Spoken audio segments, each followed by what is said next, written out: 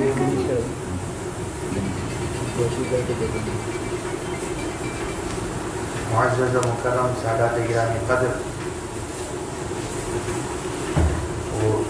جميع حاضرین سامعین و ناظرین کرام، السلام علیکم ورحمۃ اللہ وبرکاتہ۔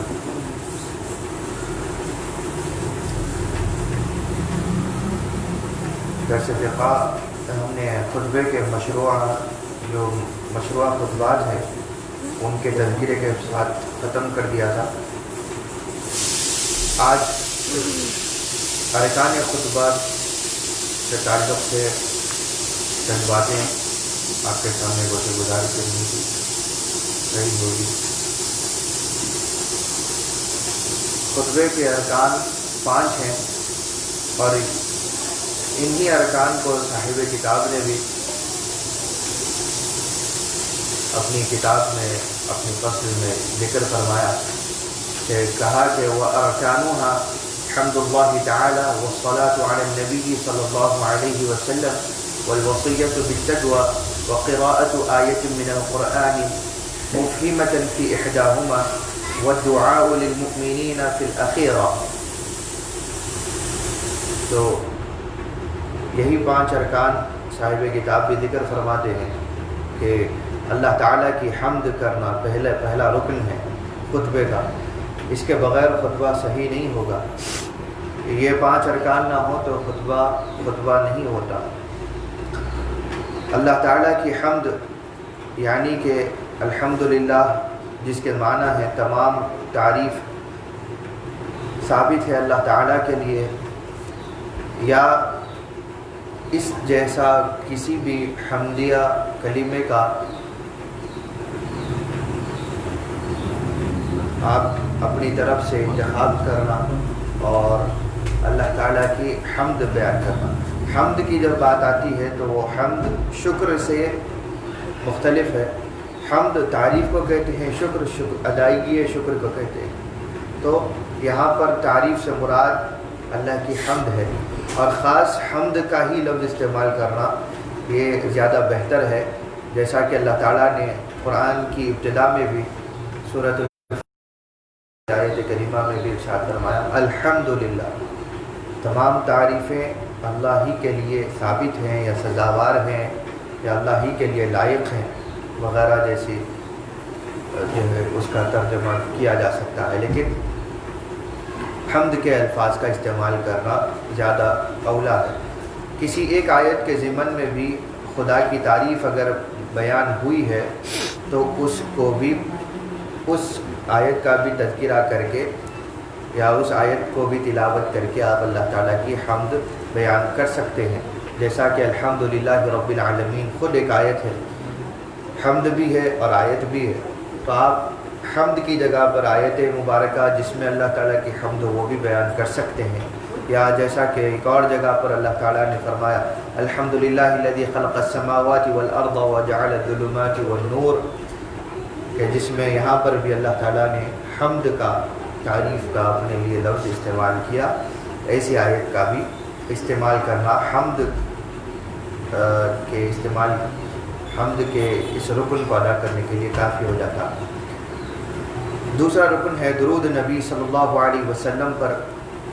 آپ صلی اللہ علیہ وسلم کی آل اور اصحاب پر بھی درود بھیجنا مسنون ہے. رکن کی جب تک بات کی جائے تو رکن ادا ہو جاتا ہے صرف حضور صلی اللہ علیہ وسلم پر درود پڑھنے سے، لیکن حضور کے پر درود پڑھتے ہوئے آل اور اصحاب رسول صلی اللہ علیہ وسلم پر درود پڑھنا یہ سنت ہے. تیسری شرط یا تیسرا رکن وصیت تقویٰ ہے، یعنی پرہیزگاری کی نسبت نصیحت کرنا اور اللہ تعالیٰ کی اطاعت کی طرف ترغیب دلانا اور گناہ سے روکنا، یہ تیسرا رکن ہے. تقویٰ کے یہ معنی ہے کہ اوامر پر، یعنی اللہ تعالیٰ نے جن چیزوں کا حکم دیا ہے اس پر عمل کرنے، اور مناہی یعنی کہ جن سے اللہ تعالیٰ نے روکے رکھا ہے اس سے اجتناب کرنے کی نصیحت کی جائے. اور تقویٰ یہ ہوتا ہے کہ ان چیزوں پر عمل کیا جائے، یعنی کہ جو اللہ تعالیٰ نے حکم دیا ہے ان پر عمل کرنا، اور جس سے اللہ تعالیٰ نے روک دیا اس سے رکے رہنا. یہ تقویٰ کا ابتدائی مرحلہ اور اس سے تقویٰ کا معنی ادا ہو جاتا ہے. حمد، درود اور وصیت، ان تینوں ارکان کی ترغیب سنت ہے، مسنون ہے. تو ان تینوں کو پے در پہ ادا کرنا زیادہ صحیح ترین ہے. چوتھا رکن یہ ہے کہ قرأت آیت، کم سے کم ایک مفہمہ یا مفہمہ آیت، یہ آیت کسی ایک خطبے میں پڑھے، یعنی 2 خطبے ہوتے ہیں تو اس میں سے کسی ایک خطبے میں مفہمہ آیت، یعنی کہ ایسی آیت کہ جس کا فہم حاصل ہو یا پڑھنے والے کو اس کا فہم ہو، تو وہ ایک آیت کا پڑھنا خطبے کی شرط کو اور رکن کو ادا کر دیتا ہے. پہلے خطبے میں آیت کا پڑھنا زیادہ افضل ہے بخلاف کہ دوسرے خطبے میں پڑھے جانے کے. مفہمہ ایسی آیت کو کہتے ہیں جس کے مفہوم میں وعدہ، وعید اور وعد تینوں چیزیں شامل ہوں، جس میں وعدہ جنت بھی ہو، وعید ہو جہنم سے، گناہوں کی طرف عمل کرنے سے، اور وعظ شامل ہو یعنی کہ جس کے اندر نصیحت بھی شامل ہو.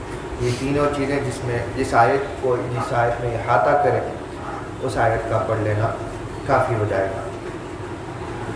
خطبہ اولا یا ثانیہ میں آیت پڑھی جا سکتی ہے، لیکن خطبہ اولا میں اس کا پڑھنا اس لیے بہتر ہے کہ دوسرے خطبے میں مومنین اور مومنات کے لیے دعا کی جائے تو دونوں خطبے مساوی ہو جاتے ہیں، یعنی برابر ہو جاتے ہیں، اور ہر ایک خطبہ 4 ارکان پر شامل ہوتا ہے. 4 ارکان سے مراد آیت میں اگر آیت کریمہ پڑھ لی جائے تو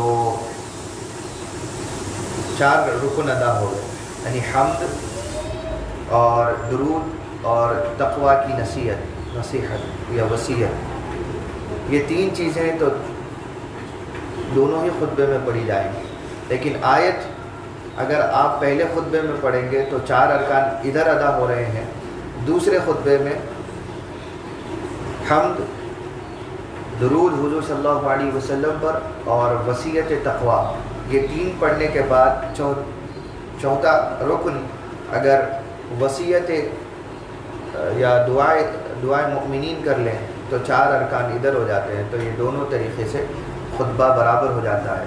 اگر آیت آپ دوسرے خطبے میں پڑھیں گے تو خطبہ تو صحیح ہو جائے گا، لیکن میزان جو ہے، برابری جو ہے خطبے کی، اس سے اثر انداز ہوتی ہے. اسی لیے بہتر قرار دیا گیا ہے کہ پہلے خطبے میں آیت پڑھی جائے اور دوسرے میں مومنین کے لیے دعا شامل کی جائے.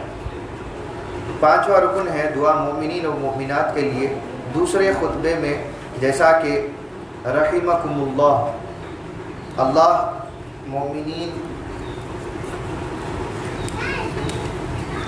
دوسرے خطبے میں آپ جب پڑھ رہے ہیں تو دعا کے وقت میں رحمکم اللہ، اللہ تم سب پر رحم کرے، اتنا پڑھ لیں تو بھی دعا کا حق ادا ہو جاتا ہے۔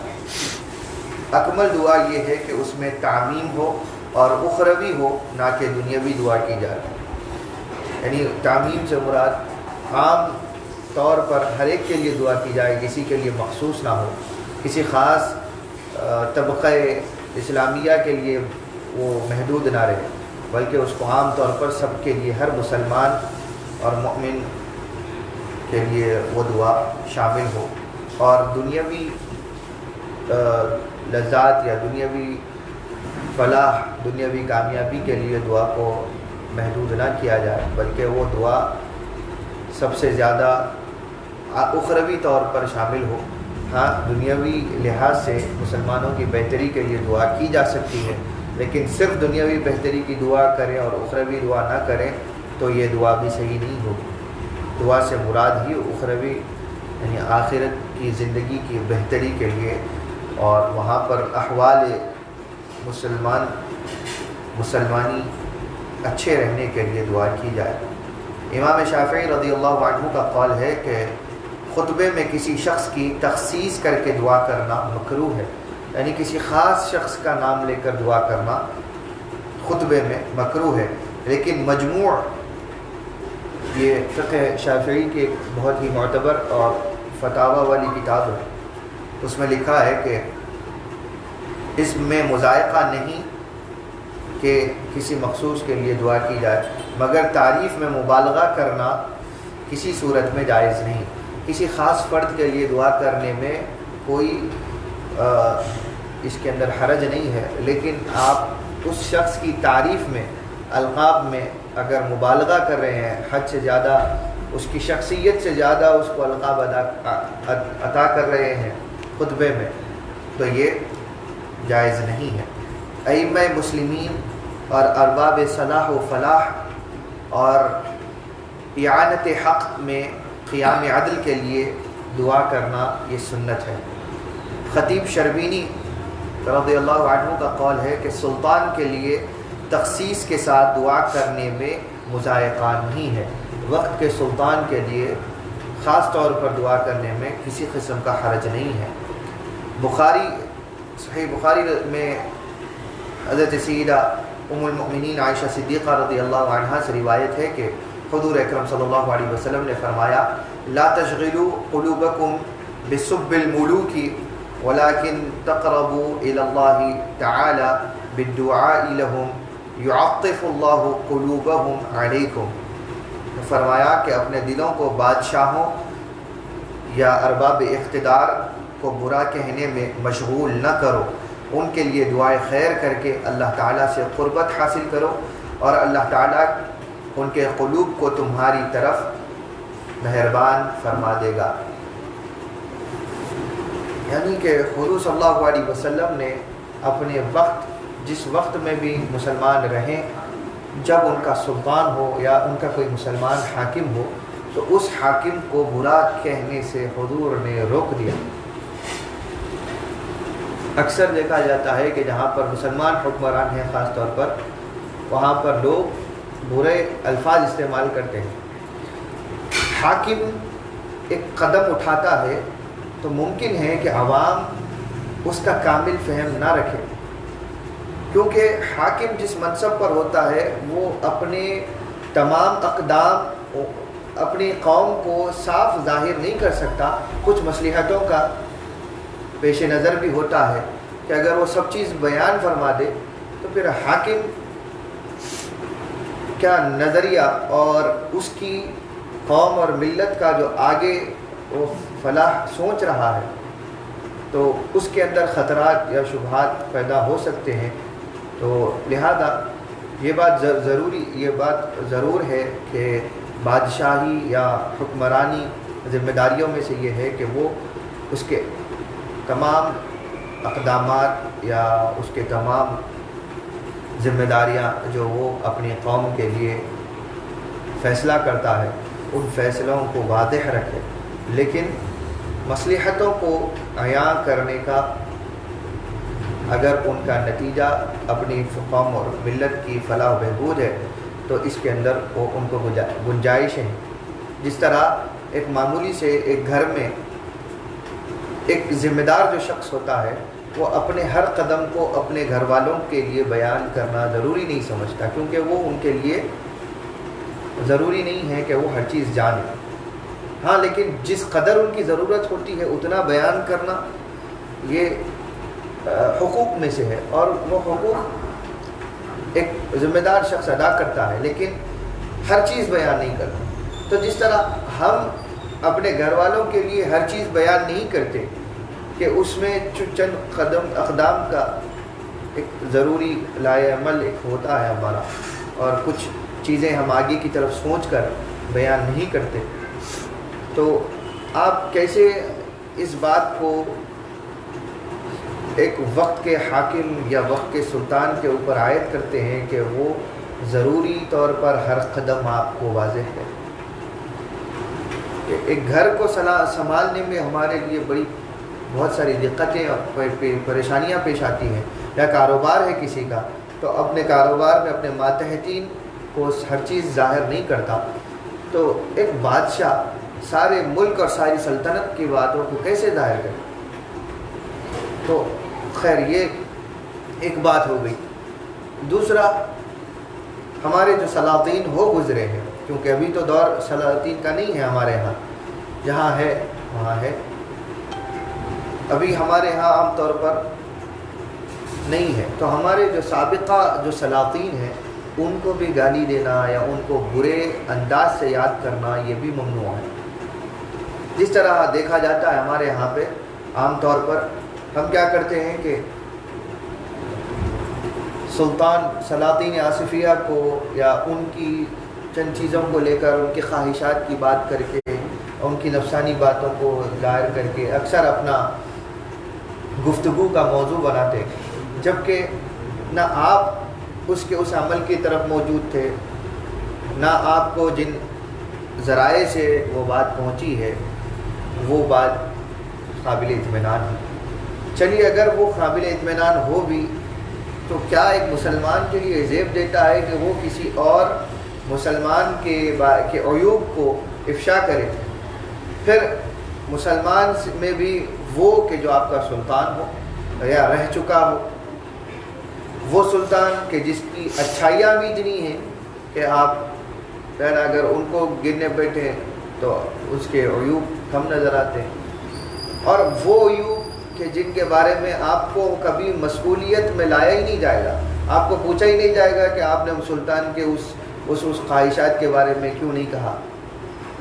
جب تک سلطان یا حاکم خلاف شریعت عمل نہ کرے جس سے مجموعی طور پر نقصان ہو، تب تک کسی کا حق نہیں ہے کہ آپ اس کے خلاف کھڑے ہوں.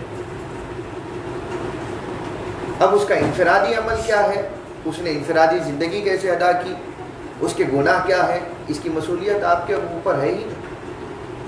ہاں وہ اس کی زندگی میں اگر موجود ہوتے تو علماء اور صلحاء کا کام ہے کہ وہ اس کو تنبیہ کرے، باقی ذمہ داری ہمارے اوپر عائد نہیں ہے.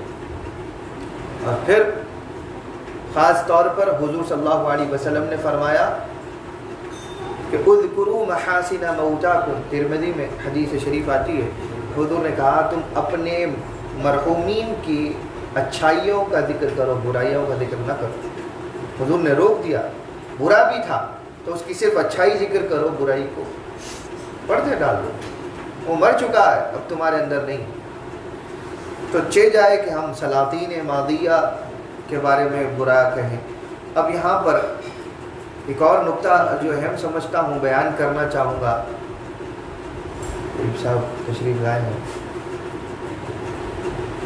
بڑے ہی، آپ ابھی تشریف لائیں.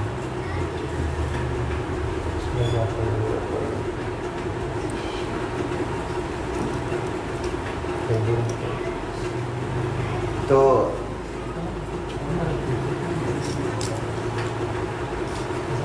نہیں سن لیجیے بات میں. تو سلاطین کے لیے حضور صلی اللہ علیہ وسلم نے برا کہنے سے روک دیا. تو کیسا وہ مسلمان ہے کہ جب حضور کا آیا بیا ایک فرمان ہے کہ تم عام طور پہ ایک حاکم یا سلطان کو گالی نہ دو، تو آپ مسلمان حاکموں کو یاد کر کے ان کو گالی دے رہے ہیں. نہ صرف گالی دے رہے ہیں بلکہ ان کے کفر کو ثابت کرنے کی کوشش کر رہے ہیں. ان کی حاکمیت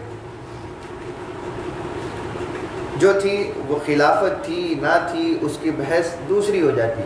حاکمیت تو پائی گئی تھی، اور وہ ایسے حاکم کہ جو صحابہ میں سے تھے، پھر ان کو گالی دینا.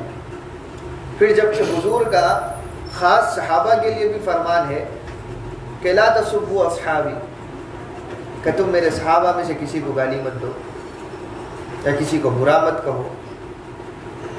تو امت کون سے جھگڑوں میں پھنسی ہوئی ہے، کیا ضرورت ہے؟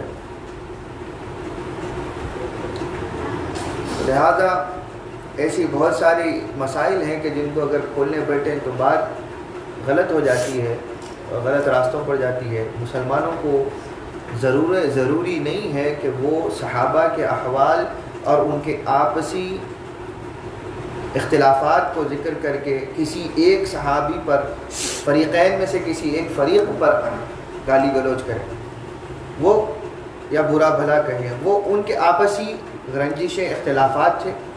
صحابہ انسان تھے. یہ بات بارہا اس سے پہلے بھی گزر چکی، پھر ہم ذکر کر رہے ہیں. صحابہ انسان تھے، غلطیاں ہو سکتی ہیں. وہ غلطیوں کا جو گناہ ہوگا یا نہیں ہوگا وہ اللہ تعالیٰ کے پاس میں ہے. امت کو فیصلے کرنے کا حکم نہیں ہے. ہاں ان میں سے جس کی مناقب اور جس کے صحیح ہونے پر احادیث وارد ہوئی ہیں، آپ ان کا ساتھ دینا، آپ ان کی طرف اپنے آپ کو،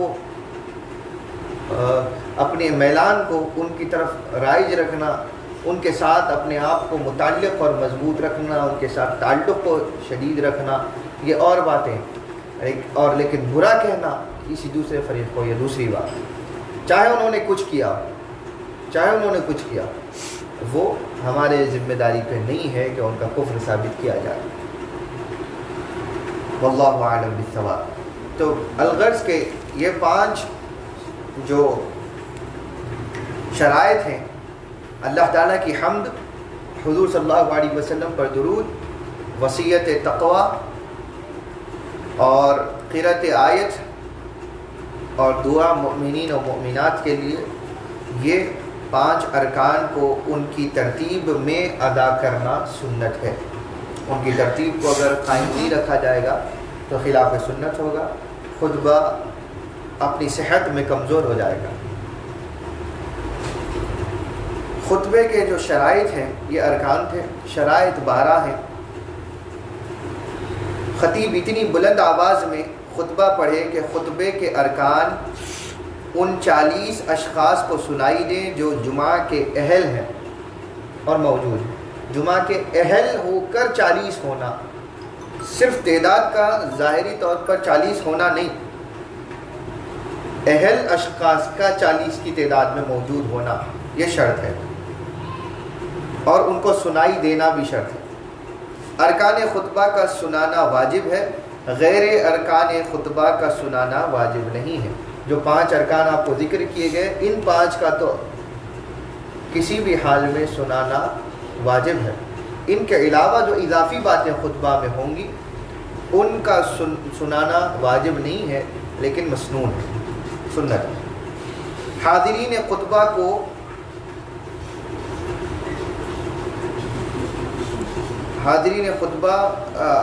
چاہیے کہ خطبے کو سنیں اگرچہ سمجھ میں نہ آئے. تیسری شرط موالات خطبہ، یعنی کہ خطبے کے کلمات کے باہم اور دونوں خطبوں کے درمیان موالات مشروط ہے. موالات کی تعریف ہم پہلے وضو کے باب میں کر چکے تھے. موالات کہتے ہیں پے در پے کنٹینیوس کوئی چیز کو کرنا. تو خطبے کے کلمات کو موالات کے ساتھ ادا کرنا، زیادہ فرق، زیادہ خاموشی زیادہ دیر کے لیے اختیار کرنا درست نہیں ہے. اور دونوں خطبوں کے درمیان موالات شرط ہے، خواہ کسی عذر سے ہو۔ خطبے کے کلمات یا دو خطبوں کے درمیان تفریق خطبہ کو باطل کر دیتی ہے، یعنی کہ دونوں خطبوں کے درمیان اتنی دیر بیٹھا جائے یا اتنی دیر سکوت اختیار کیا جائے کہ جس میں کنٹینیوٹی نہ رہے، باقی نہ رہے، تو ایسی چیز کو، تسلسل کو جو ختم کر دیتی ہے اور فرق زیادہ عیاں کرتی ہے، تو ویسی چیز خطبے کو باطل کر دیتی ہے، یعنی پھر سے خطبہ ادا کیا جائے گا۔ ادھر تشریف لیں، ادھر بھی دونوں طرف جگہ آپ بھی بیٹھے۔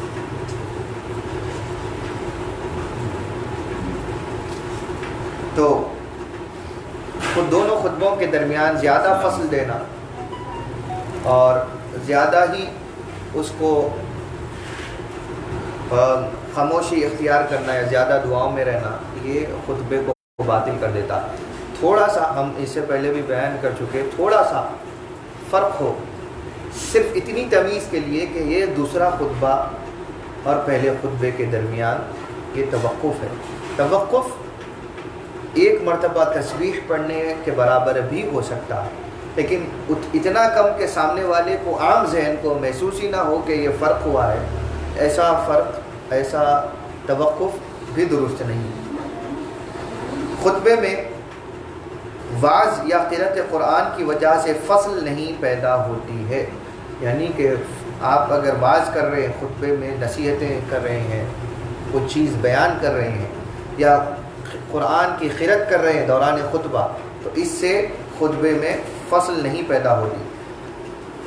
خطبہ اور نماز کے درمیان بھی موالات مشروط ہے، یعنی کہ دونوں خطبے ہو گئے، اس کے بعد نماز کے لیے زیادہ دیر فرق نہیں کرنا چاہیے، جماعت کے لیے دونوں پے در پہ ادا ہونی چاہیے۔ ستر عورت کی شرط خطیب کے لیے ہے، نہ کہ سامعین کے لیے، یعنی کہ خطبہ دیتے وقت خطیب کا مستور ہونا، اپنے عورہ کو، وہ چیزیں جو شرعی طور پر ہمارے لیے ستر بیان کی گئی ہیں، اس کو چھپانا۔ میں یہاں پر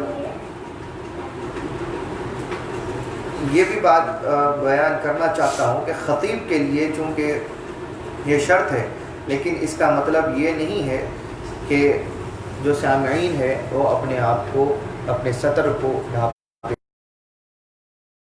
رکھیں، بلکہ خطبہ اگر کسی کا ستر ہٹ بھی جائے تو خطبہ باطل نہیں ہوتا، کیونکہ خطیب کا ستر چھپا ہے۔ شرط سے مراد یہ ہے، یہ نہیں ہے کہ آپ اپنے ستر کو عیاں کر کے چلے جائیں، یعنی آپ اپنا ستر نہیں چھپا کر جائیں، ایسی بات نہیں ہے۔ خطیب کا ہر وقت ستر چھپا رہے، یہ شرط خطبہ، جہاں ستر ظاہر ہو گیا وہاں پر خطبہ باطل ہو جاتا ہے۔ اب سامعین کے ستر کی بات آئے تو یہ بات یاد رکھیں کہ ستر ہر تو گھر میں ہے یا اپنے کمرے میں ہے، گھر میں ہو کر بھی اپنے کمرے میں ہے، کمرے میں کوئی آتا جاتا نہیں ہے، آپ یہ سوچ کر اگر آپ کا ستر عیاں کر رہے ہیں، اور عورتوں کے لیے بھی جو ستر ہے، جو پوشیدہ رکھنا ہے، وہ جن آداب کو ہم بیان کر چکے ہیں، وہ اگر آپ کھلا رکھ رہے ہیں تو فرشتے آپ کے قریب، فرشتے اس مقام سے دور چلے جاتے ہیں، تو جب فرشتے دور چلے جائیں تو آپ سوچیں کہ اللہ تعالیٰ کی رحمت کے اسباب آپ سے دور ہے، تو اللہ تعالیٰ کی رحمت کیسے آپ کو پکڑے گی؟ اب رہی بات گرمی وغیرہ کی وجہ سے بہانے بناتے ہیں یا کچھ بھی، تو دیکھیے سارون پہنے، لنگی پہنے، یہ تو سنت بھی ادا ہوتی ہے، سنت کی نیت سے پہنے تو آپ کو عبادت بھی مل جائے گی، ضروری نہیں ہے کہ گرمی ہی سوچ کر آپ سارون پہنے، تو آپ سنت کی ادائیگی کے تعلق سے پہنے تو یہاں سے آپ کو ثواب ملتا چلا جاتا ہے۔ پھر آپ کو ضروری ہے اگر جو ہے نا اس سے کم ہی کوئی پہنے تو 3/4 پینٹس آتے ہیں آپ وہ پہنیے، اس میں آپ کا جو ہے نا سطر چھپا ہوا آتا ہے، گھٹنوں کو کور کر لیتا ہے، پھر جسم کے اوپر ننگے نہ رہیں بلکہ آپ کی ناک بھی چھپی ہوئی ہونی چاہیے، تو اس کے تعلق سے جو ہو سکے کور کریے۔ تو اس طریقے کے ساتھ میں اگر آپ رہیں گے تو یہ زیادہ بہتر ہو جائے گا۔ اب آپ نماز کا وقت آ جائے تو ویسے لباس پر آپ کرتا یا تندورہ ڈال لیں اور ڈال کر نماز کے لیے کھڑے ہو جائیں تو بھی نماز صحیح ہو جائے گی۔ تو ان چیزوں کا خیال رکھیے کہ اسلام حقیقت میں آپ کی بھلائی ہی چاہتا ہے۔ آپ یعنی کہ جو ماڈرن مائنڈس ہیں، جو جدید دماغ ہیں، جدید سوچ کے شکار ہیں، وہ لوگ سمجھتے ہیں کہ اسلام آپ کو اوپن رہنے سے روک رہا ہے، یا آپ کو گرمی کے باوجود آپ کو گرمی سے آپ بیدار ہو کر آپ اپنے جو ہے نا کپڑے جو ہے نا صحیح نہیں رکھ رہے تو آپ کو اسلام جو ہے روک رہا ہے کہ آپ اپنی آزادی کے تعلق سے جو ہو سکے وہ کریں۔ تو دیکھیے اسلام روک نہیں رہا بلکہ اسلام آپ کو حیا کے سلیقے اور قرینے سکھا رہا۔ آپ ویسے لباس میں کیا کسی آفیشیل کے پاس میں جائیں گے؟ نہیں جائیں گے۔ کوئی باہر سے آ جائے تو اس کے سامنے ویسے ہی رہیں گے؟ نہیں رہتے۔ ایک فطرت انسانی جبھی اپنے آپ کو چھپانا پسند کرتی۔ تو جو لباس خود آپ کو مطمئن نہیں کرتا کہ کسی کے سامنے عیاں رہے، تو اسلام تو یہی تعلیم دیتا ہے کہ اللہ ہر وقت آپ کو دیکھ رہا ہے، تو آپ اس کے سامنے۔ اور احسان کا پہلا معنی ہی حضور نے بیان فرمایا کہ کم سے کم تم اس بات کے اوپر اپنا ایمان رکھو، اس بات کے اوپر اعتقاد رکھو کہ وہ تمہیں دیکھ رہا ہے ہر وقت۔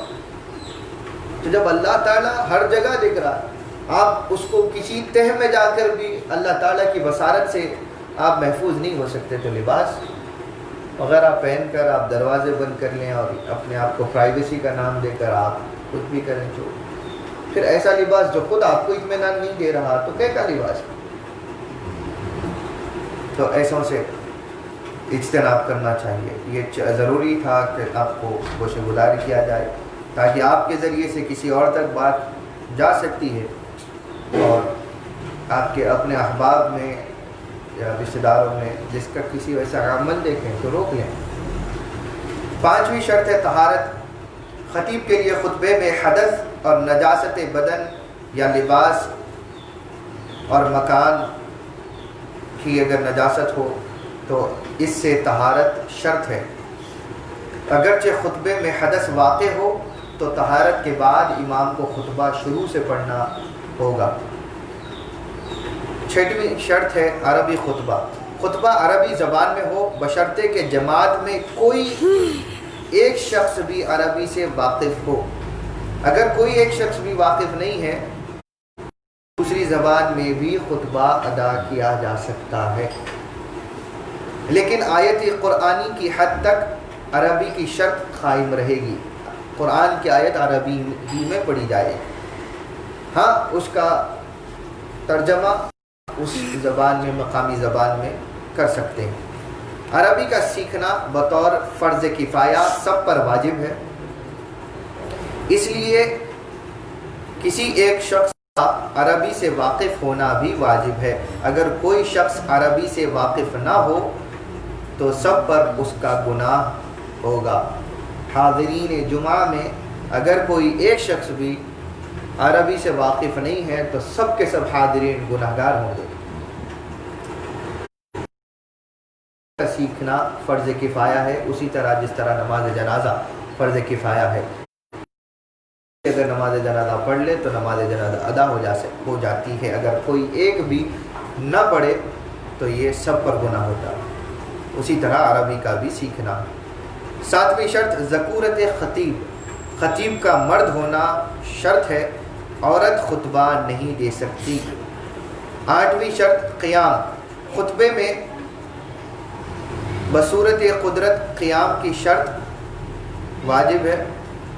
بوجہ مجبوری بیٹھ کر یا کروٹ لیٹ کر خطبہ دیا جا سکتا ہے، بشرطے کہ حاضرین میں کوئی بھی ایسا قابل نہ ہو کہ وہ خطبہ دے سکتا ہو یا ان مسائل سے آگاہ نہ ہو، تو خطیب مجبوری کی کیفیت میں ان کو بیٹھ کر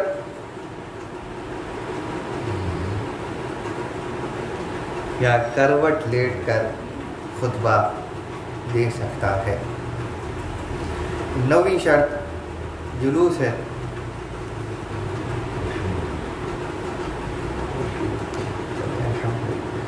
دو خطبوں کے درمیان نشست اگر سہون بھی بیٹھک کو ترک کرے تو خطبہ صحیح نہیں ہوگا۔ دونوں خطبوں کے درمیان جو بیٹھنے کی شرط ہے تاکہ فصل قائم رہے، تو اگر کوئی بھول کر بھی نہیں بیٹھ رہا ہے خطیب، تو بھول کر بھی نہ بیٹھنے کی صورت میں خطبہ صحیح نہیں رہے گا، نہ اس کے لیے کوئی سجدہ سہو ہے، تو خطبہ پھر سے ادا کرنا ہوگا۔ بیٹھ کر خطبہ دینے کی صورت میں خطبوں کے درمیان صرف کچھ دیر خاموش رہنا کافی ہے۔ یعنی کہ اگر شرعی عذر کی وجہ سے کچھ دیر اگر بیٹھ کر خطیب خطبہ دے رہا ہے تو کیونکہ بیٹھا ہوا ہی ہے، تو ایسی صورت میں دونوں خطبوں میں فرق کرنے کے لیے کچھ دیر خاموش رہے گا پہلے خطبے اور دوسرے خطبے کے درمیان۔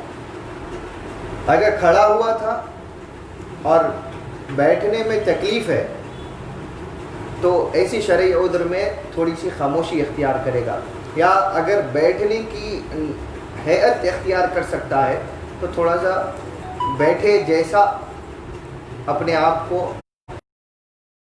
اس شکل میں لا سکتا ہے۔ اگر بالکل ہی تھوڑا سا شکل بھی اختیار نہیں کر سکتا تو ایسی صورت میں وہ دونوں خطبوں کے درمیان خاموشی اختیار کرے تاکہ لوگوں کو معلوم ہو جائے کہ پہلا خطبہ ہو چکا ہے، دوسرا خطبے کے درمیان کا یہ فاصلہ ہے۔ اگر بھول کر بیٹھا نہیں ہے اور دونوں خطبے روانگی میں ادا کر دیے، یا کھڑا ہی رہ گیا بھول کر، بیٹھنے کی قدرت تھی لیکن بیٹھا نہیں ہے، تو ایسی صورت میں بھی خطبہ صحیح نہیں رہے گا۔ جلوس شرط ہے تو وہ جلوس قائم رہے گی۔ 10ویں شرط اولیت ہے، دونوں خطبے نماز سے پہلے پڑھے جائیں، یہ جمعہ کی شرط ہے۔ اگر خطبے جمعہ کے بعد پڑھے جائیں گے تو خطبہ صحیح نہیں ہوگا۔ 11ویں شرط وقت ہے، دونوں خطبے ظہر کی نماز کے وقت کے اندر واقع ہوں گے، نماز بھی ظہر کے وقت کے اندر ادا کی جائے گی۔ اگر یہ نماز اور خطبہ اور نماز وقت ظہر کے اندر ادا نہیں کیے جائیں گے تو پھر خطبہ باطل ہو جائے گا، یا اور نماز بھی صحیح نہیں ہوگی۔ 12ویں شرط مقام ہے، خطبہ جمعہ ایسے مقام پر دیا جائے جہاں آبادی ہو۔ آبادی کے باہر جا کر اگر خطبہ ادا کیا جا رہا ہے، یا ایسے مقام پر مسجد بنائی گئی جہاں جو آبادی سے باہر ہے، تو وہاں پر خطبہ صحیح نہیں ہوگا، نہ جمعہ صحیح ہوگی۔ تو آبادی کے مقام پر خطبہ پڑھا جانا یہ عین شرط ہے۔ اگر کوئی سوالات ہوں آج کے درس کے متعلق تو آپ کر سکتے ہیں، تاکہ ہم اپنے درس کے اگلے حصے کی طرف بڑھ سکیں۔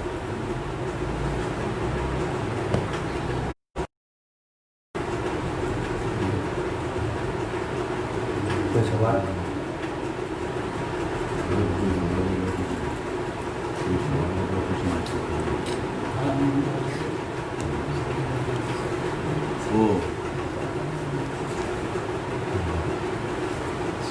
جو خطیب کے سطر کے بارے میں ہے تو سامعین کے سطر آج کل کے بچوں کا ذرا وضاحت سے کہاں تک ناف کہاں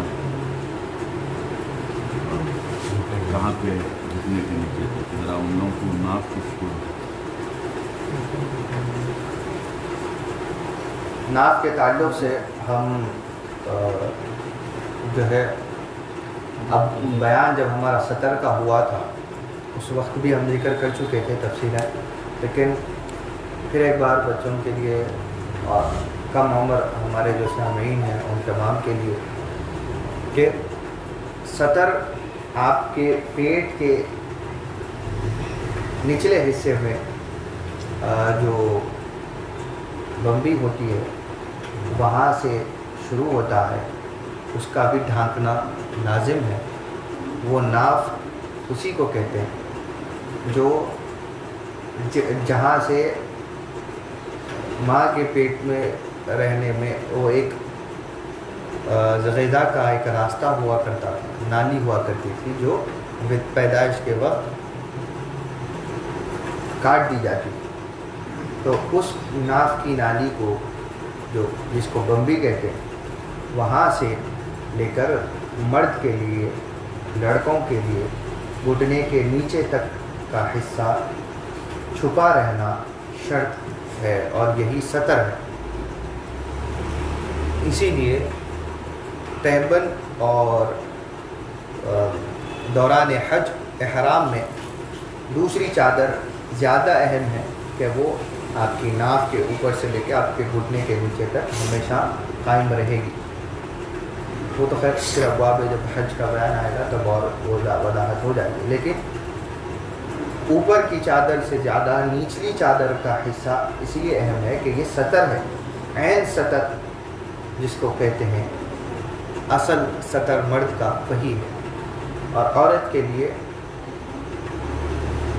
اپنے سر سے لے کر پورا پیروں کے نیچے تک، پیروں تک بلکہ پیر کی ٹخنوں تک، ٹخنوں کے نیچے تک کا حصہ چھپایا ہوا ہونا، ڈھکا ہوا ہونا، یہ سطر ہے عورت کا۔ گھر کے کام کاج بھی کرتے وقت اس کو چاہیے کہ کم سے کم وہ اپنے سر کو ڈھانکے ہی رکھے۔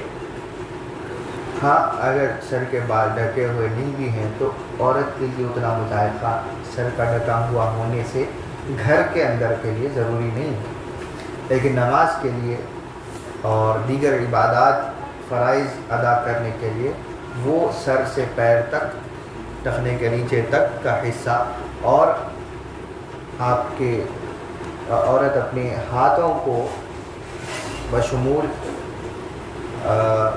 ہتھیلی کے جو پونچے ہوتے ہیں وہاں تک کا بھی ڈھانکا ہوا ہونا ضروری ہے۔ صرف ایک اوپر سے اوڑھنی اوڑھ لینا یا چادر ڈال لینا اور یہ سمجھنا کہ یہ ڈھکا ہوا ہے تو یہ کافی نہیں ہوگا، کیونکہ نماز کے لیے جب آپ رفع یدین کریں گے یا آپ جو ہے نا انتقالات کریں گے، یعنی ایک رکن سے دوسرے رکن کی طرف منتقل ہوں گے، تو کوئی عضو اگر تھوڑا بھی ظاہر ہو جاتا ہے تو نماز باطل ہو جاتی ہے۔ تو آپ کا بھی اور لڑکوں کے لیے بھی اور لڑکیوں کے لیے بھی یہ دونوں چیزوں کا لحاظ، اپنے اپنے سطر کا لحاظ رکھنا ضروری ہے۔ تو اس سطر کا خیال ہمیشہ رکھیں، اور ایسی کیفیت سے یا ایسے لباس سے اور ایسی ہیئت میں بیٹھنے سے، ایسے سٹائل میں بیٹھنے سے بھی آپ اپنے آپ کو بچائے رکھیں کہ جس میں آپ کوئی ایک باہر کا شخص یا کوئی شخص باہر سے آپ کے پاس آ جائے تو آپ کو اطمینان نہ ہو تب تک کہ آپ سیدھے نہ ہو جائیں۔ تو ویسی شکل میں بیٹھنے سے بھی پرہیز کریں، چاہے آپ گھر والوں کے سامنے کیوں نہ بیٹھیں، تو ویسی تمیز اختیار کر لینا اچھا ہے۔ حضور اکرم صلی اللہ علیہ وسلم اپنے حجرے مبارک میں بیٹھے ہوئے تھے، بعض روایات میں ہے کہ مسجد نبوی میں بیٹھے ہوئے تھے کہ حضور صلی اللہ علیہ وسلم کے سارون تہبند کا کپڑا عام طور سے تھوڑا سا اور ہٹا ہوا تھا، خلاف شریعت نہیں تھا، نہ ہی حیا کے خلاف تھا، بے شرمی یا بے حیائی والا بھی نہیں تھا۔ حضور صلی اللہ علیہ وسلم کے تعلق سے کبھی ایسا نہیں سوچنا چاہیے، حضور کا کبھی کوئی عمل ویسا نہیں تھا، لیکن قدر زیادہ حضور صلی اللہ علیہ وسلم کا تہبند مبارک ہٹا ہوا تھا، جس سے حضور کی پنڈلی مبارک کا کچھ حصہ نظر آ رہا تھا۔ تو ایسے میں صحابہ کے درمیان ہی بیٹھے ہیں کہ حضرت عثمان ابن عفان رضی اللہ عنہ تشریف لائے۔ تو جیسے ہی حضرت عثمان کو آتا ہوا دیکھا، حضور نے تیزی کے ساتھ وہ کپڑا درست فرما لیا، یعنی حضور جانتے تھے کہ کپڑا ہٹا ہوا ہے اور اس میں قباحت نہیں تھی، اور حضور نے اسی لیے نہیں ڈھانکا کہ اگر حضور ڈھانک لیتے تو شاید وہ تمام فرض کہلا لیتا کہ اتنا سطر کہ پنڈلی مبارک کا کچھ حصہ بھی اگر ظاہر ہو جائے تو وہ بھی فرضیت سطر میں آ جاتا. تو حضور کا کبھی کبھی ان چیزوں سے کا خیال نہ کرنا یہ امت کے لیے اجازت تھی. حضور کا عمل کیونکہ قاعدہ اور قانون بنتا ہے شریعت میں، تو لہذا حضور کا عمل اس لیے تھا. تو جیسے ہی حضور نے دیکھا تو ڈھانک لیا. تو صحابہ نے پوچھا کہ یا رسول اللہ اچانک ایسا کیوں؟ تو کہا کہ عثمان کو تشریف لاتے ہوئے دیکھا. عثمان ہم تمام میں سب سے زیادہ حیا والا ہے، اور کہہ کون رہے ہیں کہ جن کی حیا خود ایسی کامل ہے کہ جن کی حیا کی گڑھ تک بھی کوئی صحابی یا کوئی شخص نہیں پہنچ سکتا. وہ کہہ رہے ہیں کہ تمام میں سب سے زیادہ حیا والا عثمان ہے. عثمان حیا کرتا ہے، اور عثمان کی اس حیا سے فرشتے بھی حیا کرتے ہیں. من استحیت منہ ملائکۃ الرحمن، کہ جس سے اللہ کے فرشتے، رحمان کے فرشتے حیا کریں، وہ عثمان. میں نے اس کی حیا کا خیال کر کے کپڑے کو درست کیا. تو حیا والے صحابہ میں بھی ایسے تھے.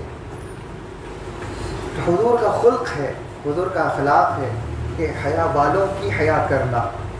حضور دکھا رہے تھے کہ کل کو میری امت بیٹھی ہوئی ہو، اجتماع ہو، مجلسوں میں بیٹھے، کبھی کچھ بے حیائی یا ان میں سے تھوڑا سا اور حیا والا اگر آ جائے تو اس کی حیا کا خیال کر کے اس کے اس درجے اور اس مرتبے کا خیال کر کے صحیح ہو جانا. یہ حضور نے اخلاق کا سلیقہ عطا فرمایا. تو گھروں میں بھی بیٹھیں تو اپنے آپ کو کیا خیال ہے کہ آپ کے دوسرے بھائی یا بہن یا آپ کے گھر کے کسی دوسرے فرد کے دل میں حیا کا کون سا پیمانہ اور پیرامیٹر یا میجرمنٹ ہے؟ آپ کو نہیں معلوم. آپ سمجھتے ہیں کہ ہاں چلو بھائی گھر میں ہی بیٹھے ہیں، ایسا بیٹھو ایسا بیٹھ جاؤ. تو یہ بے حیائی سے بیٹھنا آپ تھوڑا اس کا خیال کیا کریں. اور خاص طور پر سطر ہے تو سطر تو افضل ہے کہ آپ اپنے گھر والوں سے بھی چھپائے رکھیں گے. تو سوال اگر پورا ہوا ہے تو ہم اگلے حصے کی طرف بڑھتے ہیں. کبریت الاحمر کے تسلسل میں ہم اعتقاد اہل سنت کے باب میں امام الیافعی کی نظم کو بیان کر چکے. آج بحمد اللہ و بإذنہ حقیقت التوحید عند الصوفیہ، صوفیہ کے نزدیک، اہل اللہ کے نزدیک، اللہ والوں کے نزدیک توحید کی جو حقیقت ہے اس کا باب باندھ کر، اس کا عنوان قائم کر کے سیدنا سلطان الملأ حبیب عبداللہ بن ابی بکر العیدروس رضی اللہ عنہ ارشاد فرماتے ہیں التوحید، توحید یہ ہے کہ نفی التقسیم لذات لا مثل له في ذاته، ونفی التشبیہ عن حقه وصفاته، ونفی الشریک عن افعاله ومصنوعاته. فرمایا کہ توحید کہتے اس کو ہیں، توحید یعنی کہ اللہ کی یکتائی، اللہ تعالیٰ کا ایک ہونا، وننس آف اللہ سبحانہ و تعالی. وہ یہ ہے کہ اللہ تعالیٰ کی ذات تقسیم سے پاک ہے. اللہ کی ذات تقسیم نہیں ہو سکتی، یعنی کہ اللہ تعالیٰ کی ذات کو ڈیوائیڈ نہیں کیا جا سکتا. ڈیوائیڈ نہیں کیا جا سکتا سے مطلب یہ ہے کہ جو کچھ کائنات میں بنا ہے وہ اس کے حکم، اس کے ارادے اور اس کی قدرت و قوت سے بنا ہے، اس کی اپنی ذات کے ٹکڑوں سے نہیں بنا.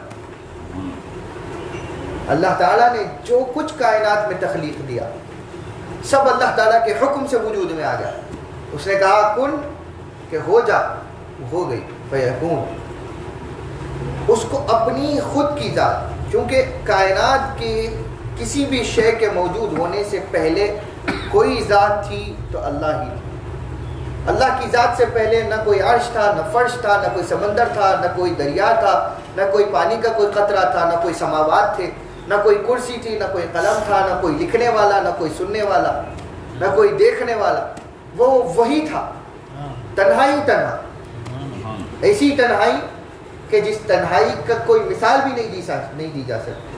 آپ ایک کسی کمرے میں کوارنٹائن تو خاص طور پر آپ کو شاید اس نقطے کو سمجھانے میں مدد کر دے کہ آپ کسی ایک ایسے مقام پر آپ کو بند کر دیا گیا کہ جہاں پر آپ کے سوا کوئی نہیں، تصور ہی نہیں کسی کے موجود ہونے کا. آپ وہاں سوچ لیں کہ آپ کے علاوہ کوئی نہیں، لیکن آپ کے علاوہ پھر بھی کوئی چیز ہے جو موجود ہے. وہ کیا؟ در و دیوار ہیں، مکان و مکانیات ہے، آپ کے سامنے حیات ہیں، آپ کی خود کی بنائی ہوئی مصنوعات ہیں، آپ کی خود کی بنائی موبائل فونز ہیں، ٹی وی، کمپیوٹر یا کوئی اور ایسی چیز ہے، فین ہے، اے سی ہے یا کارپیٹس بچھے ہوئے ہیں، غذائیں ہیں. اللہ تعالیٰ غذا سے بھی پاک، اس کو غذا کی بھی ضرورت نہیں. ایسا غنا والا، ایسا مستغنی کہ جس کو غذا کی بھی ضرورت نہ ہو، اور غذا خود اس کے کہنے پر وقوع پذیر ہوئی ہے، جس کے خود کن کہنے پر صادر ہوئی ہے، اس کی ذات کے لیے نہیں بلکہ اس کی مخلوق کے لیے.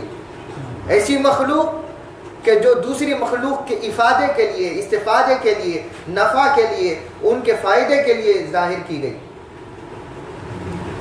اور خود اس کا اللہ کو کوئی فائدہ نہیں. اللہ ایسا غنی کہ جس نے ساری خلقت کو پیدا کیا لیکن اس سے فائدہ اس کی ذات کو کچھ نہیں. بنایا لیکن اپنے مفاد کے لیے نہیں بنایا. اللہ تعالیٰ اتنا غنی ہے، اتنا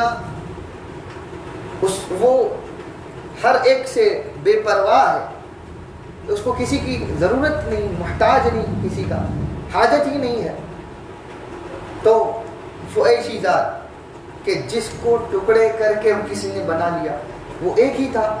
تو بنانے کے لیے کوئی چیز کی ضرورت پڑے تو اپنی ہی ذات کو ٹکڑے کیا ہو اور اس کے کسی حصے کو پانی کہہ دیا ہو، کسی حصے کو زمین کہہ دیا ہو، اسی کے کچھ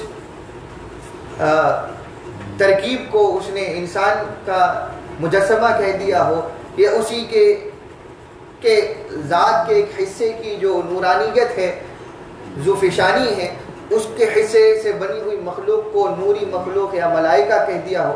ایسا ہے ہی نہیں. اس کی ذات کے ٹکڑے کرنے کی اس کو کوئی ضرورت نہیں. وہ تقسیم سے پاک، نفی التقسیم لذات، اس کی ذات تقسیم سے پاک، نفی میں ہے. لا مثل له فی ذاتہ، اس کی ذات ایسی ہے کہ اس کی ذات کے معاملے میں اس کی کوئی مثال ہی نہیں. اس کی ذات کے معاملے میں کوئی مثال ہی نہیں قائم کر سکتا. وہ چاہے تو کوئی بھی مثال اختیار کر سکتا ہے. وہ چاہے، وہ اگر چاہے آپ کو بھی دیتے ہیں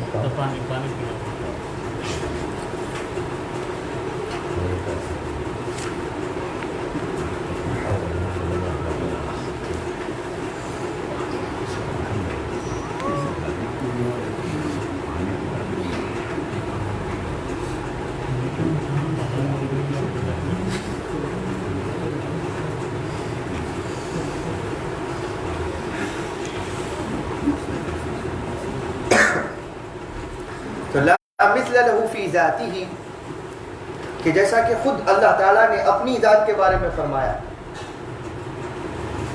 کہ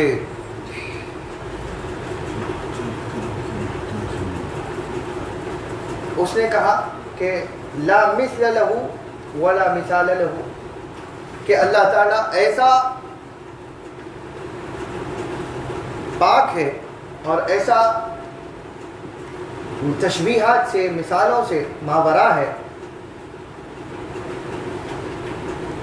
کہ اس کی کسی شے میں اگر آپ مثال ڈھونڈنا چاہیں بھی تو خود وہ کہتا ہے کہ مجھے تم کسی کی مثال نہیں پاؤ. تو وہ عدیم المثال کہ حقیقت میں لقب دیا جائے تو اسی ذات کے لیے کہ اس کے لیے کسی قسم کی مثال ہی نہیں ملے. اور ہم اس کو پہلے ابواب میں اور بلکہ ہماری اس نظم کے ہی پہلے شعر کے دوران بھی ہم یہ باتیں ذکر کر چکے تھے کہ وہ کس طرح پاک ہے. آپ وہ سنیے، اگر وہ یوٹیوب پر موجود ہے اس کا مثال کے ذریعے سے، تو جس کا تصور آ جائے وہ کبھی خدا نہیں ہو سکتا.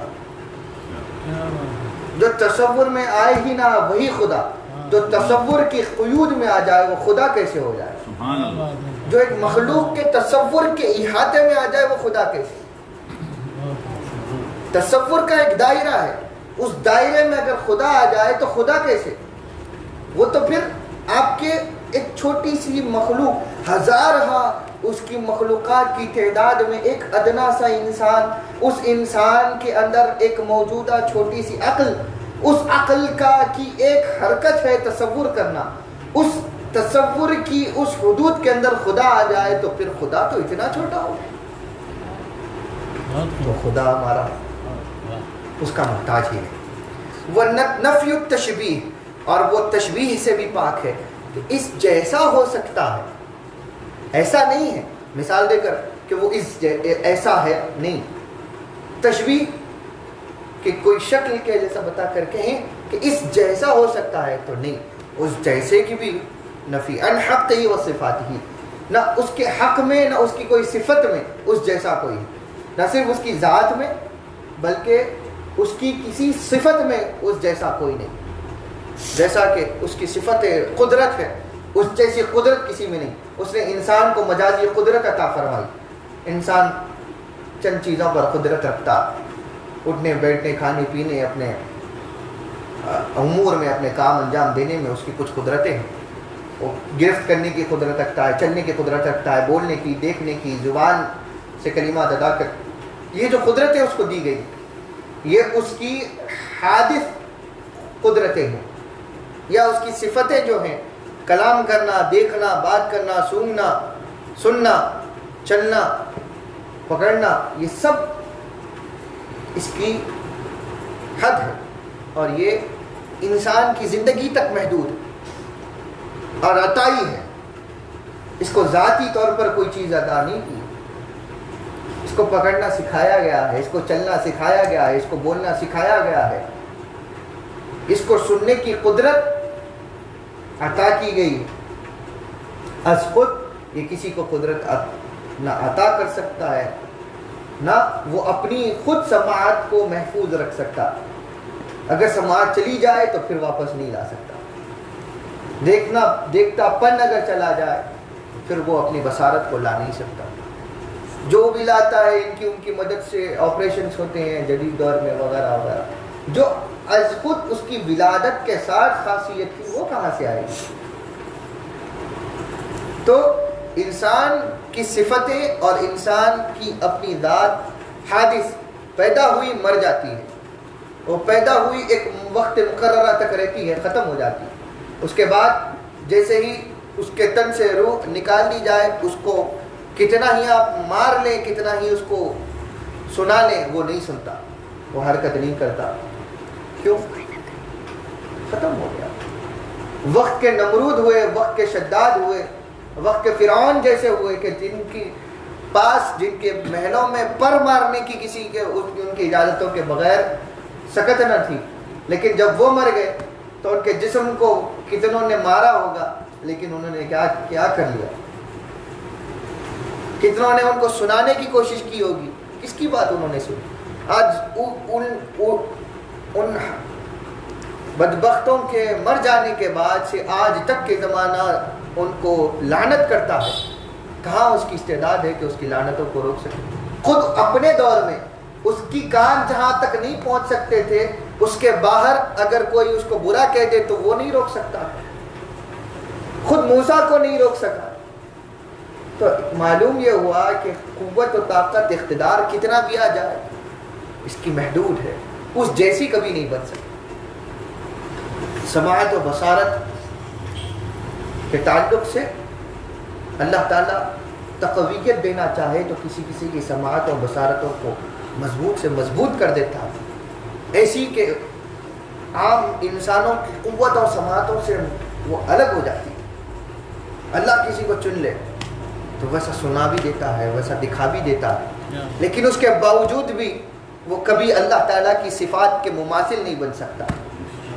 ایک اللہ تعالیٰ نے سماعت و بصارت کے تعلق سے ایک مثال اور ایک صفت میں اپنا شریک بنا کر اپنے حبیب مکرم صلی اللہ علیہ وسلم کو کہا انہو هو السمیع البصیر، بے شک وہ اور وہی دیکھنے والا اور سننے والا.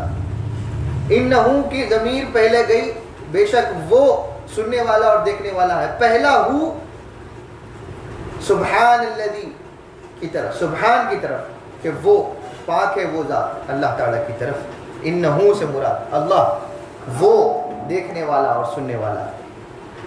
پھر انہو کہہ کر ہوا پھر کہا 15ویں پارے کی پہلی آیت سورۃ بنی اسرائیل. انہو کے بعد پھر دوسرا ہو کون سا ہے تو کہا اسرا بعبدہ میں جو ہو آیا ہے جس نے اپنے بندے خاص کو معراج کروائی. وہ جو بندے خاص کا ذکر کیا دوسرا ہو وہ بندے خاص. تو اس کی سماعت اور بصارت کا ذکر کیوں کیا ہے رب نے؟ کہا کہ یہ وہ ذات ہے کہ جس کی سماعتوں اور بصارتوں کو اللہ تعالیٰ نے اٹھا کر اتنا ماورا کر دیا مخلوق میں اور ایسا کامل اور ایسا تام کیا کہ اس جیسی نہ قوت بصارت کسی میں ہے نہ قوت سماعت کسی میں ہے. وہ ان کی انتہاؤں کو پہنچا ہے اور وہ چیزیں دیکھی ہیں جو نہ اس سے پہلے کسی نبی نے دیکھی، نہ اس سے پہلے کسی رسول نے دیکھی، نہ اس سے پہلے کسی ولی نے دیکھی، نہ اس سے پہلے کسی بندگان خدا نے دیکھی، نہ اس سے پہلے کسی فرشتے اور ملک نے دیکھی، نہ حتیٰ کہ جبرائیل امین نے کبھی کوئی ویسی چیزیں دیکھی. وہ کیا تو کہا اللہ تعالیٰ نے خود اس کی رؤیت کا ذکر کرتے ہوئے کہا وَرَآهُ وَلَقَدْ رَآهُ مِنْ آيَاتِهِ الْكُبْرَى مِنْ آيَاتِ رَبِّهِ الْكُبْرَى. اللہ تعالیٰ اس بندے نے اللہ تعالیٰ کی بڑی نشانیاں دیکھی. اور سماعت کے لیے کہا کہ فَأَوْحَى إِلَىٰ عَبْدِهِ مَا أَوْحَى، اس نے جو چاہا اپنے حبیب مکرم کو سنایا اور اس نے سنا. جو کچھ وحی کی اس نے حاصل کی. تو وہ جس مقامات پر پہنچے، جس مقامات پر سیر کی اور جو کچھ دیکھ کر آئے، جو کچھ دیکھے اور دیکھتے رہے، نہ ان جیسا دیکھنا کسی کا نہ ان جیسا سننا کسی کا. 1000 سال بھی کسی کی حیات ہو گزری تو اس 1000 سالوں میں بھی سب کی صفات وہ جزوی اور عطائی وہ ختم ہونے والی اور ختم ہو جاتی ہے. انسان کی زندگی کے ساتھ ختم. اللہ تعالیٰ کی صفت نہ کبھی کسی نے اس کو عطا کی، نہ اس نے کہیں سے خریدی، اس کی ہمیشہ سے ہے. نہ کبھی خراب ہوئی، نہ کبھی کمزور ہوئی، نہ اس میں اضافہ ہوا نہ کبھی کمی ہوئی. ترقی اس کے لیے کہ جس کے پاس کبھی کمی رہی ہو، جو خود خلاق ہے اس کو کبھی کوئی کیا ضرورت، نہ کبھی اس کی کوئی صفت کمزور ہوئی ہے، ہمیشہ سے ویسا ہی سن رہا ہے. وہ ذات سوچئے کہ کیا ذات ہے. ہمارے پاس تصور ہی نہیں کہ کبھی کوئی چیز میں نقص آ گیا تھا تو کاٹ دی اور دوسری لگا دی. ارے محتاج ہی نہیں ہے وہ سب چیزوں کا. اگر کوئی چیز کٹنے پر آ جائے، وہ چیز جو کاٹ رہی ہے اس کو حکم کس نے دیا کہ وہ رب کو کاٹے؟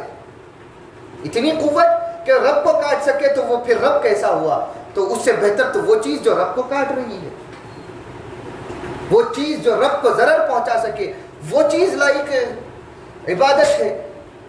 تو نہیں، ہمارے رب نے اور ہمارے دین متین نے اور ہمارے رسول صلی اللہ علیہ وسلم نے وہ احسان کیا کہ ایسا تصور معبود دیا ہے کہ دنیا کبھی ویسا تصور نہیں پیش کر سکی، نہ آگے پیش کر سکے گی.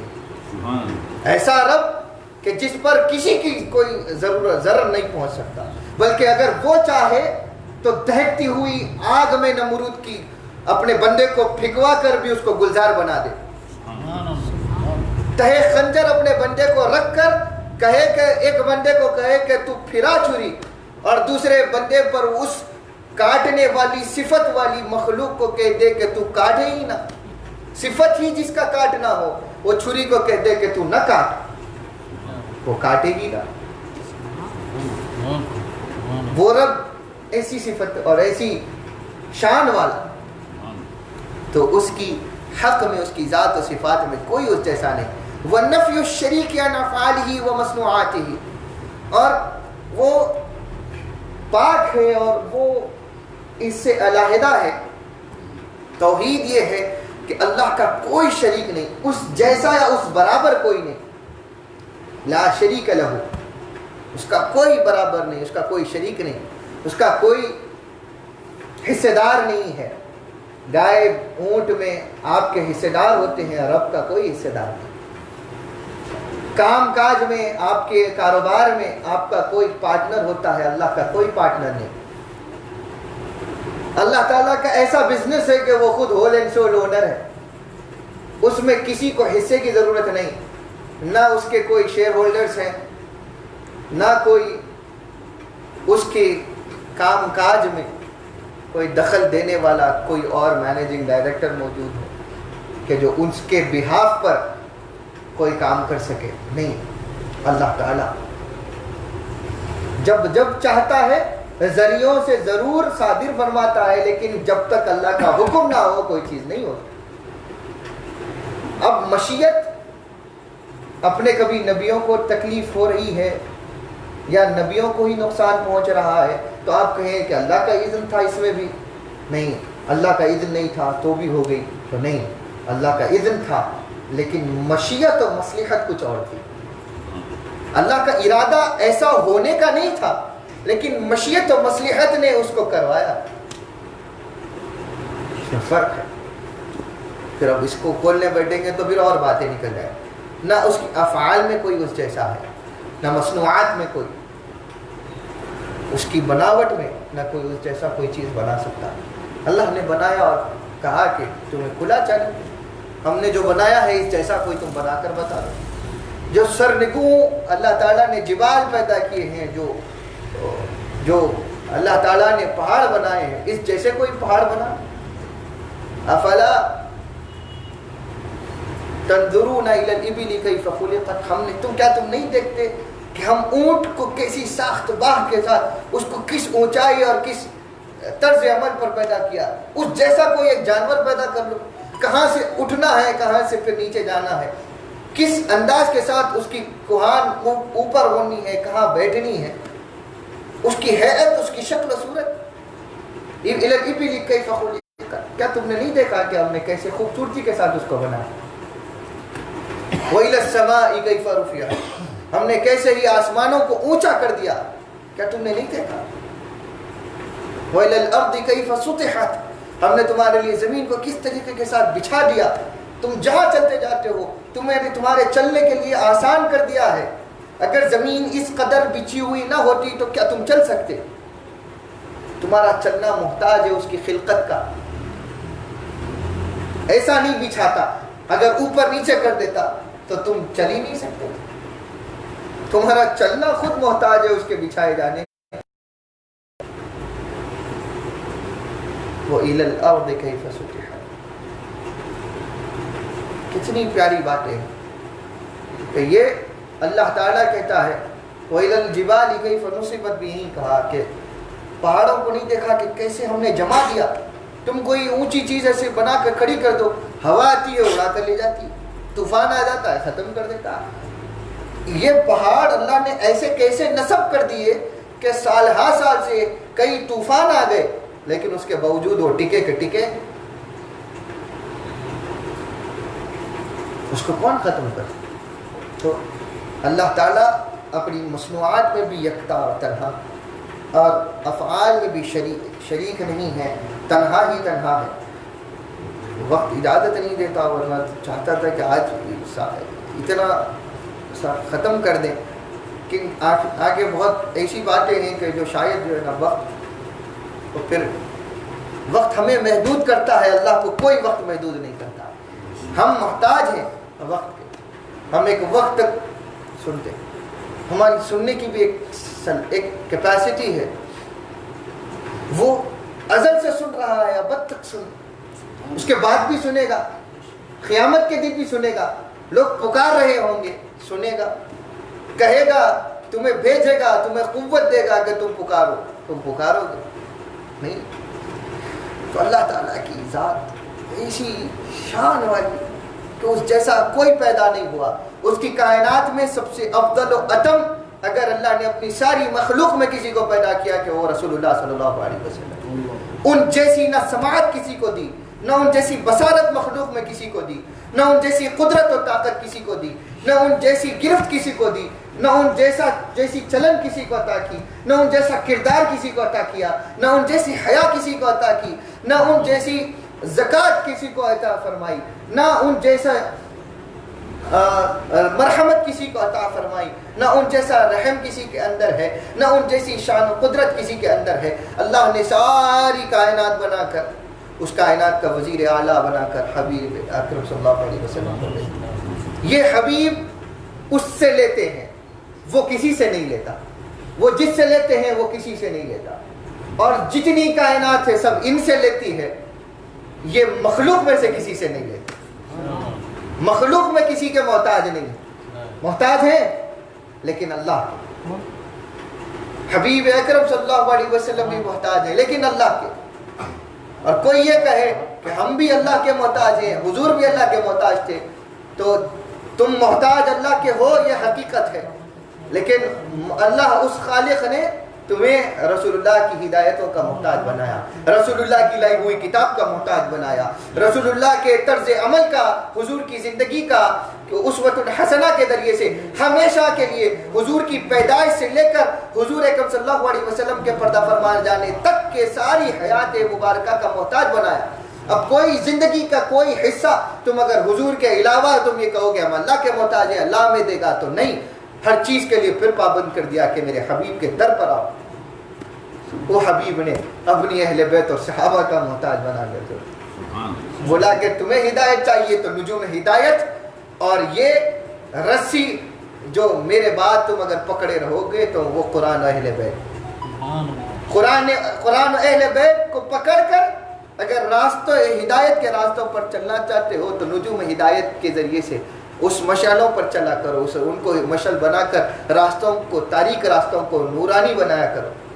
اللہ تعالیٰ کہنے سننے سے زیادہ عمل کی توفیق عطا فرمائے۔ اللہ تعالیٰ ہمارے ان دروس کی لذتوں کو اللہ تعالیٰ اور مزید اضافے کے ساتھ ان فہم کامل کے ساتھ اللہ تعالیٰ ہمیں اس پر گامزن رہنے اور اس کو سمجھ کر اپنی زندگیوں میں عمل درآمد کرنے کی توفیق عطا فرمائے۔ اللہ تعالیٰ حضور اکرم صلی اللہ علیہ وسلم کے واسطے وسیلے سے ہمارے دروس کو قبول فرمائے۔ اس کے اندر ہماری اخلاص میں کمی ہے اللہ تعالیٰ ان کمیوں کو پورا فرما دے۔ ہماری زبان کچھ اگر عقدے کھول نہیں سک رہی ہے، کوئی گرہ کھول نہیں سک رہی ہے، تو اللہ تعالیٰ اس کو کھول کر لوگوں کے عامت الناس اور ہمارے تمام سامعین تک ان کے دلوں کے تمام تالوں کو کھول کر ان کے ذہن اور قلوب کو روشن کرنے کی صلاحیت عطا فرما دے۔ جو کچھ کہا سنا اللہ تعالیٰ اس کے اندر کمی اور کجی اور گناہوں کو معاف فرما دے اور اس کو بہتر سے بہتر بنانے کی توفیق عطا فرمائے۔ اس درس کو اور جس درس گاہ کو اللہ تعالیٰ مقبولیت کا سبب بنائے۔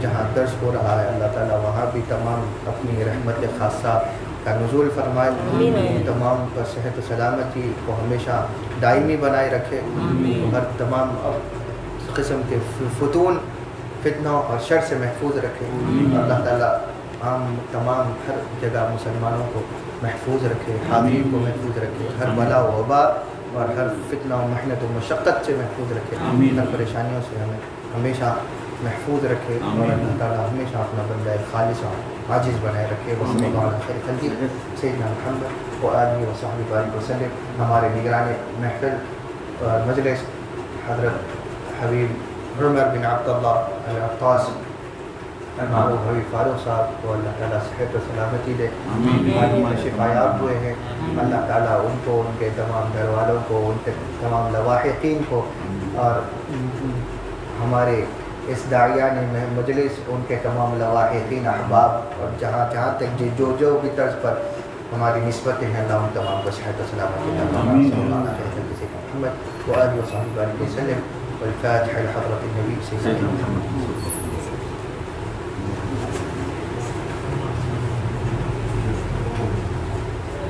آمين آمين آمين اللهم آمين اللهم اجعل جمعنا هذا جمعا مرحوما ولا تفرقنا عن بعد تفرقا معصوما ولا تدافين ولا مضل ولا معنا ولا من المجلسين محمد شقيا ولا محروما ربنا اتنا في الدنيا حسنة وفي الآخرة حسنة وقنا عذاب النار وصلى الله على النبي وجد رسول الله سعد سيدنا محمد وآله وصحبه وسلم الحمد لله رب العالمين والسلام عليكم ورحمة الله وبركاته.